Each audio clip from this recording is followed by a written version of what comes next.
হরে কৃষ্ণ।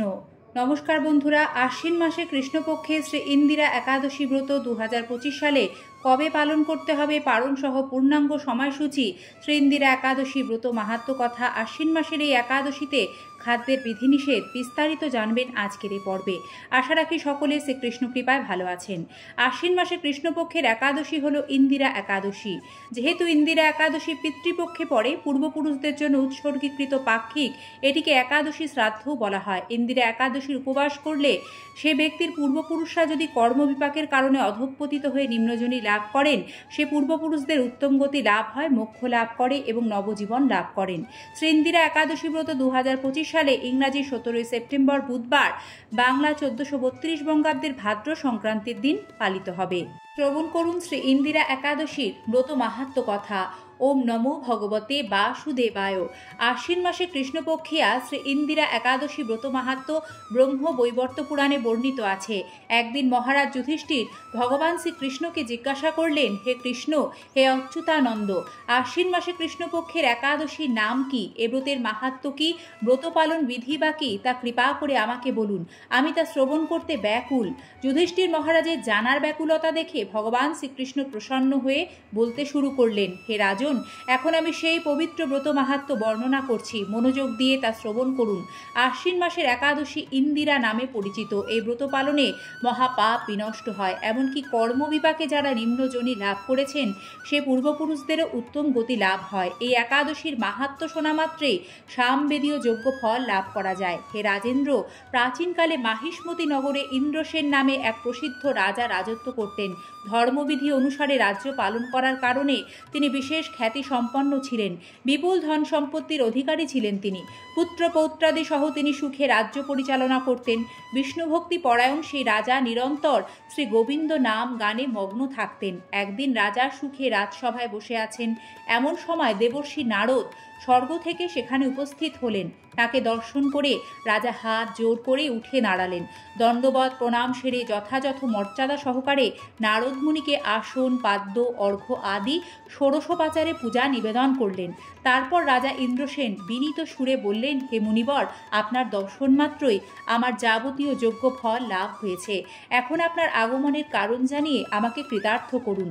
দেবর্ষি নারদ প্রত্যুত্তরে বললেন, হে মহারাজ, অতি বিস্ময়কর একটি কথা শ্রবণ করুন। আমি এক সময় যমলোকে গিয়েছিলাম, সেখানে যমরাজের রাজসভায় বহু পুণ্যের অধিকারী আপনার পিতাকে দেখলাম।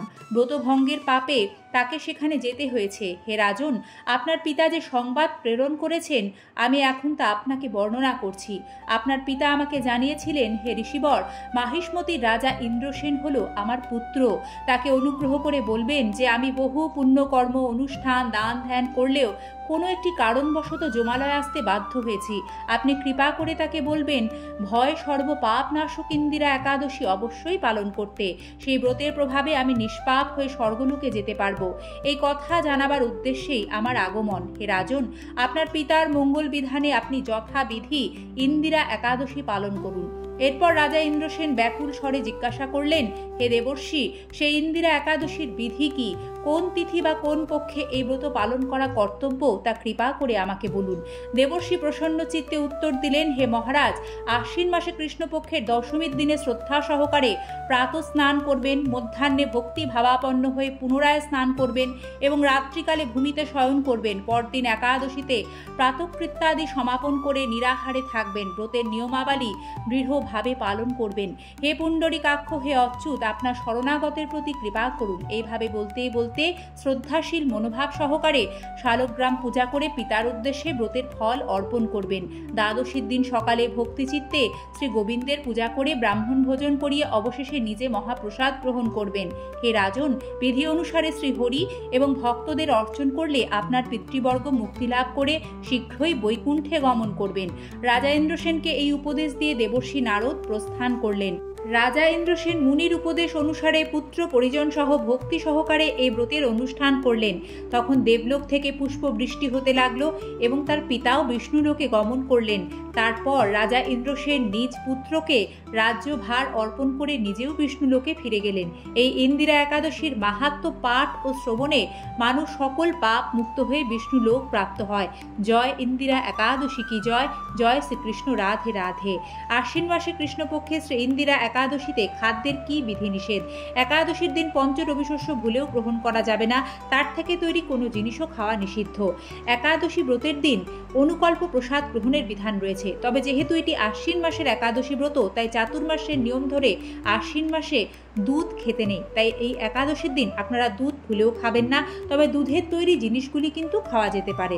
একাদশী ব্রত পালন করে পরদিন ভোরে স্নান সেরে পারণ সময়ের মধ্যে ভগবানকে পঞ্চরবিশস্য ভোগ নিবেদন করে 3 বার ভক্তি সহকারে পারণ মন্ত্র পাঠ করবেন। একাদশীর ফল ভগবানের সম্মুখে ভক্তি সহকারে অবশ্যই অর্পণ করতে হয়।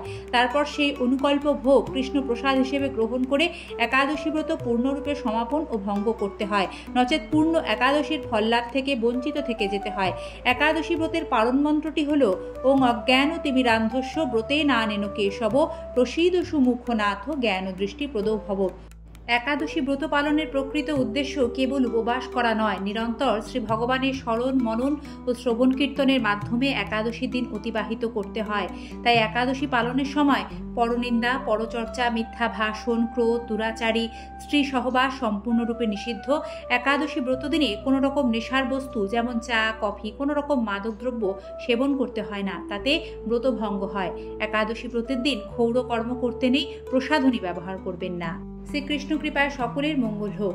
এই আশ্বিন মাসে কৃষ্ণপক্ষের পবিত্র ইন্দিরা একাদশী ব্রত সকলেই পালন করুন। আজ এ পর্যন্তই। ধন্যবাদ, নমস্কার।